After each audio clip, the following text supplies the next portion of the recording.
ఒక successful AI కంపెనీని కట్టాలంటే ఏం చేయాలి?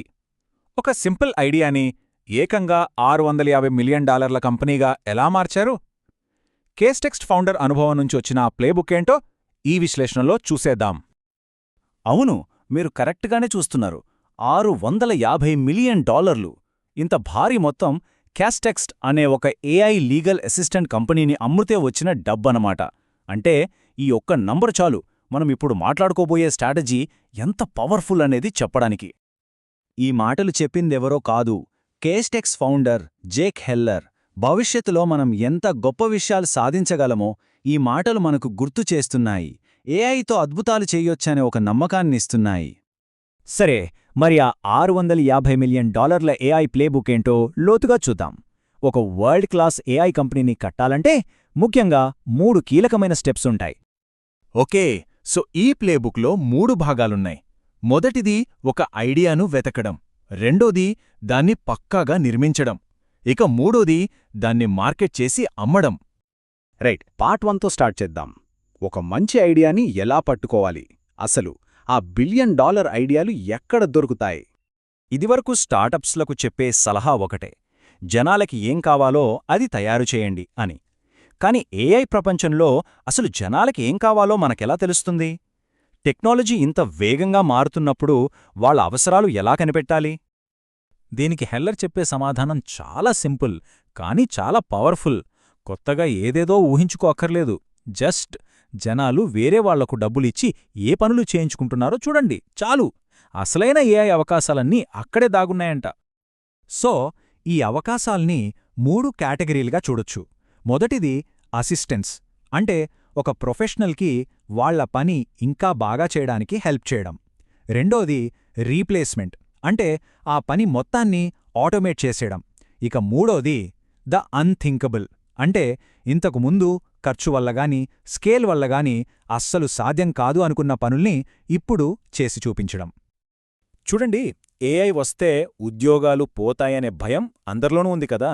కానీ ఇక్కడ ఇంకో కోణం కూడా ఉంది. ఏఐ వల్ల ఏమవుతుందంటే చాలా కాస్ట్లీగా ఉండే ఎక్స్పర్ట్ సర్వీసులు, అంటే లాయర్ల సలహాలు, డాక్టర్ల కన్సల్టేషన్లు లాంటివి అందరికీ అందుబాటులోకొస్తాయి. ఇది ఉద్యోగాల్ని తీసేయడం కాదు, మనం ఊహించలేని ఒక కొత్త భవిష్యత్తుని మన ముందు ఉంచుతుంది. ఓకే, ఐడియా దొరికింది. మరి నెక్స్ట్ ఏంటి? పార్ట్ 2, దాన్ని నమ్మదగినదిగా నిర్మించడం. చాలా ఏఐ స్టార్టప్లు ఫెయిల్ అయ్యేదే ఇక్కడే. ఎందుకంటే ఒక కూల్ డెమో చూపించడం వేరు, నిజంగా ప్రతిసారీ కరెక్ట్గా పనిచేసే ప్రాడక్ట్ని తయారు చేయడం వేరు. మరి అలాంటి ప్రాడక్ట్ని ఎలా డిజైన్ చెయ్యాలి? సింపుల్. ఫస్ట్ ఆ ఫీల్డ్లో ఉన్న బెస్ట్ ప్రొఫెషనల్ ఆ పనిని ఎలా చేస్తారో డీకన్స్ట్రక్ట్ చేయండి. అంటే స్టెప్ బై స్టెప్ విడగొట్టండి. ఆ తర్వాత ప్రతి స్టెప్ని ఒక ఏఐ ప్రాంప్ట్గా గానీ ఒక చిన్న కోడ్ ముక్కగా గానీ మార్చండి. అంతే. ఇక్కడ గుర్తుపెట్టుకోవాల్సిన విషయమేంటంటే, ఒక డెమో క్రియేట్ చేయడం పెద్ద కష్టం కాదు.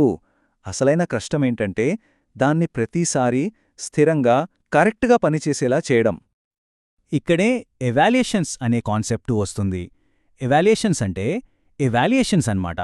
ఇవి ఏంటంటే మన ఏఐ కరెక్ట్గా పనిచేస్తుందా లేదా అని కులిచే ఆబ్జెక్టివ్ టెస్ట్లు.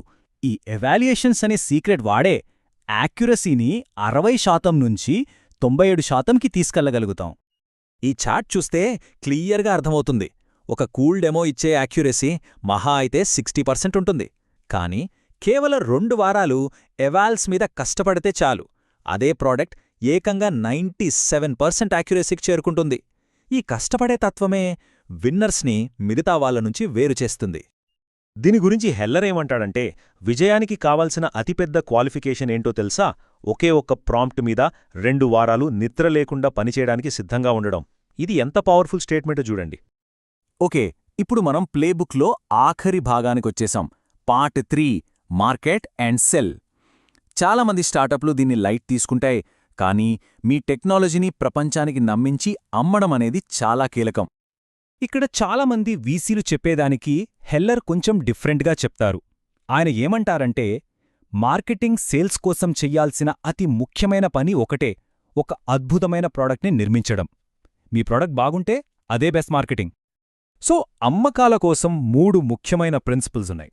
ఒకటి, ప్రైసింగ్ని మీ ఇచ్చే వాల్యూ బట్టి పెట్టండి, పర్ సీట్ బేసిస్లో కాదు. 2.